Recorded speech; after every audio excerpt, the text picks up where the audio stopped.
all manner of abductions, kidnap, Boko Haram, killings, extrajudicial executions, blackmail, money laundering, corruption, everything is in Nigeria.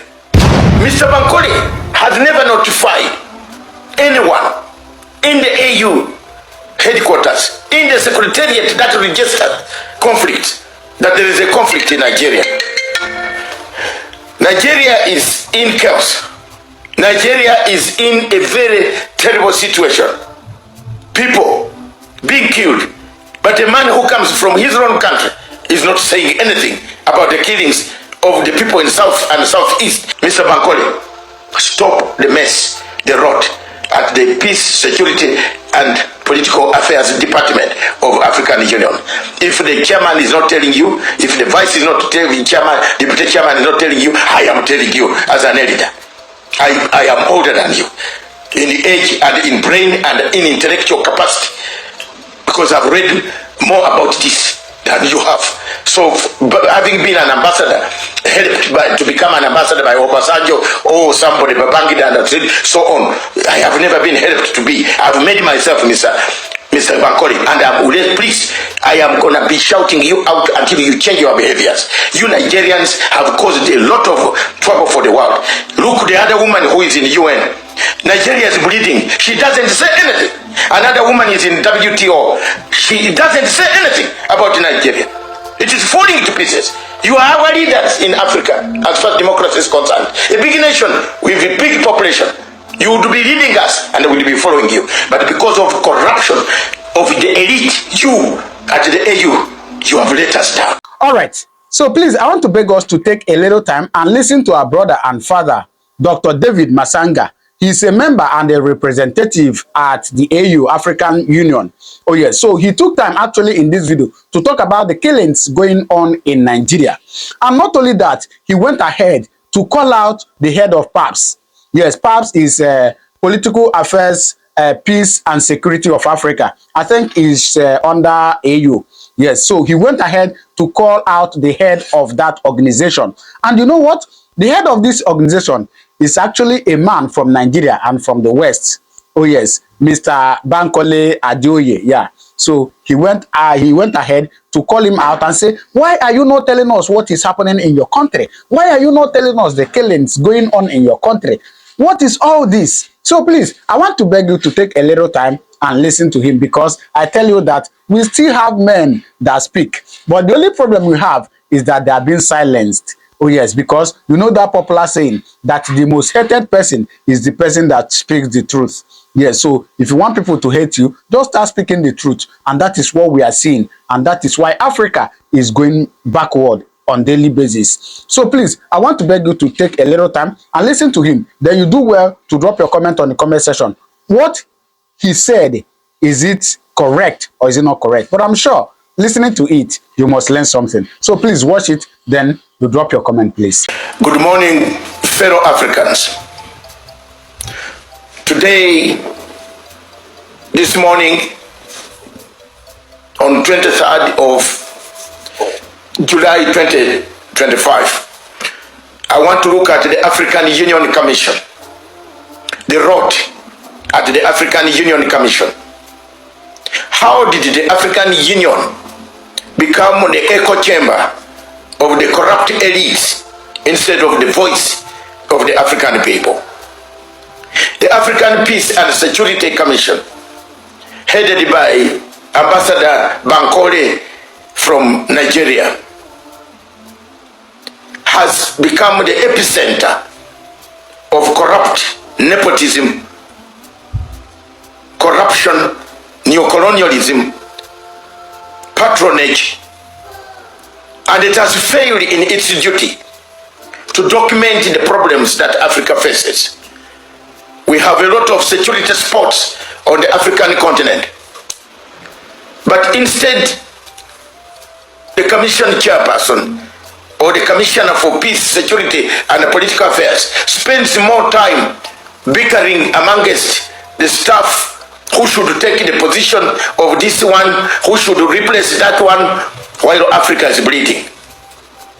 My dear brothers, leaders of Africa, the presidents of Africa who have been tasked with reforms of this continent, nobody, who have been tasked, President Mahama, my dear brother, you are a leader amongst this.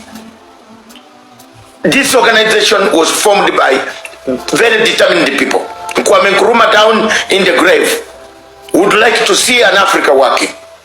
But Mr. Bankole, Ambassador Bankole, is making life difficult for African Union to perform, to function, to stop conflicts on this continent. His own country, Nigeria. I want to tell you, to plead to you leaders of my continent. I have been investigating as an international expert on conflict and also as an international lawyer and an international law expert. I have been following all the human rights abuses that have been conducted, that are there in Nigeria and southern Cameroon.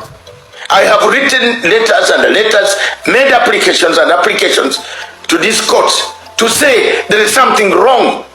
Nigeria, with a population of 250 million people, which should lead Africa, this population would consume the goods that East Africa produces, North Africa produces, South Africa produces. Then we multiply and make the continent work.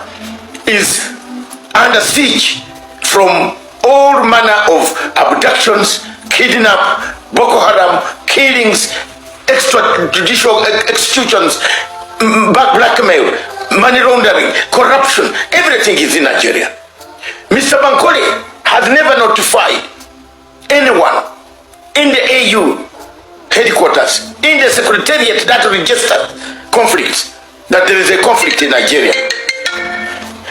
Nigeria is in chaos.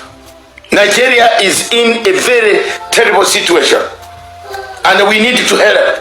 But Bankole, the AU chairperson, commissioner in charge of peace, politics, peace and security commission, has never documented anything that has happened in this great country, has never documented anything that has happened in southern Cameroon.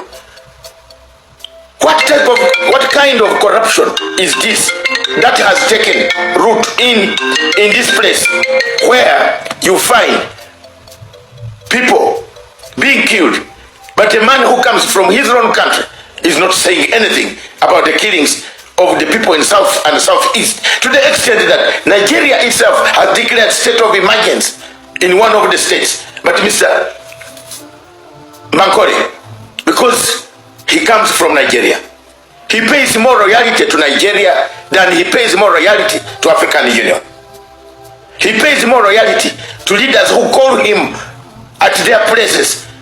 Paul Biya has called him several times. He has accompanied the former chairperson, Muhammad Faki, to collect money in Yaoundé. I have this evidence. I've flashed it for years.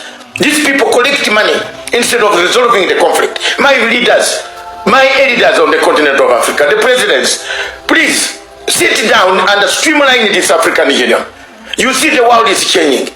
I'm pleading with you. The world is changing. Africa is being laughed at. We are now the target of every Tom and Dick of the West. They come, they give sanctions, they signal that one, they want that one overthrown, they call 5 of you, they call 2 of you. Please, my leaders, what are you going to leave back? What will you leave behind? What will you leave to this continent that these founding fathers left us? An organization called OAU. What is going on? The chairperson himself, whom we elected sometime in February, give him an element that he can settle after 1 year. But he's already in a mess. The decisions are made by Bankole, who even boasts and tells staff that you don't care, I make a decision, nobody can change my decisions. The question of promoting officers within the AU is the question of the chairperson should look, and the vice chairperson, my sister from Algeria. We might have disagreed on election model. I preferred Raila Odinga of Kenya, and they won. That's okay. We move on as Africa. But this organization is dead. This organization has rot. This organization, we need to change everything. And the people who have been given this responsibility, ask for us to give you the memorandum of what is going on in the African Union. Please, This organization is rotten, completely rotten. Completely rotten. It doesn't have any bearing. That's why you see America is laughing at us. It is picking on people, laughing. What will you do? The other time told Ramaphosa, you are died this. Another one, they picked 5 of them. Some of them saying, yes, sir. Yes, sir. You know, we have no direction. But the target is the rot. How did we get here? How did we get here? How did we end up as an African organization with nothing except the figure, the building, and earning salaries? The officers at AU, these dollars that you earn monthly, look at the court in Arusha. Let me end up by talking about this court. This court has got 11 judges. And I want to thank my great brother, the presiding president of the court from Mali. You are a great guy. Try to do something to make this court work. We are here running around, some people on the continent running around going to accuse their friends in the ICC. ICC is a moribund, is a dead body. That should not try any African leader. And I will oppose any African who runs to the International Criminal Court. He should be a stupid person in his head to run to International Criminal Court that he wants any justice dispensed from there. Let's come back to the continent. We have set a court of 11 judges. They are seated in Arusha with big cars, big houses, big allowances. They need cases. They need to be busy. We have not made them busy. We signed the protocol. We have not placed our instruments to the court declaration. I want to help this court. I want to speak so that African Union, Dr. Muhammad, please talk to me. Give me the role of whipping Africa. Let me whip Africa to come. Let me give the voice. I don't mind doing it without any money, but I want to make sure that institutions work. Why is the court in Arusha empty? No cases. Only few countries, 18 countries or 15 countries signed, ratified, and declared their declarations put in the court. I want to find that young man of Burkina Faso. I want to thank you, Traore. You have helped me to file some of the cases across in the ICJ. Thank you. Thank you very much for helping, because I have been struggling on the question of Southern Cameroon. Thank you. A territory which was grabbed by Cameroon without an agreement. I want to thank you. Continue giving me that support. I want to thank Botswana. I want to thank Malawi. I want to thank those states that have ratified the treaty in Africa. I want to thank Kenya of recent that signed the Malabo Protocol. Continue to sign, because it will help us. We have seen what ICC can do to these member countries in Africa. Why has AU? And I told you, quit ICC. African countries, quit ICC. Come back home and strengthen your courts. There is no justice there. If you are a good prosecutor, they bring a woman and they say, you have touched a woman, or you are trying to sexually abusing the woman. You are look at Karim, a career lawyer, very good man. Now his job is in limbo. It's an institution that is controlled by Americans. And the French, they pay, they can do what they want. Yet Americans are not sent to the ICC, have made applications there. France has sat on them. I made an application of 10 people who were abducted under Buhari. We made the application for the court to hear quickly, urgently. The referment of these guys, 10 of them locked for life in Yaoundé. They are there for life. They will never see their families again until they meet God. This was done, abduction. Cross-border in ICC territory, pick refugees, take them, kill them, or imprison them. Ladies and gentlemen, I want to tell you, the rot in African Union, the rot at the African Union Commission is bad. It's big. Mr. Bankole, pull up your socks. We are going to continue calling you out. If you hate the Igbos because you come from Yoruba, leave your tribal bigotry back in Nigeria. Work for Africa. We know what you are doing. We follow you. We have reports coming from your own officers. Very many of them. You might not know them. But we keep tap with your offices. And I will continue to expose you. I will continue to speak for the voiceless of Africans. You will not intimidate me. I'm not fighting with guns. I am a Ugandan who pays taxes.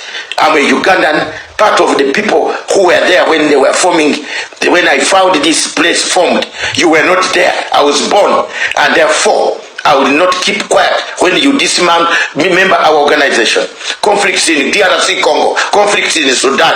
Have you ever traveled to Sudan? You are the chairman of the Peace and Security Committee. Have you ever flown to Jeddah to see Mr.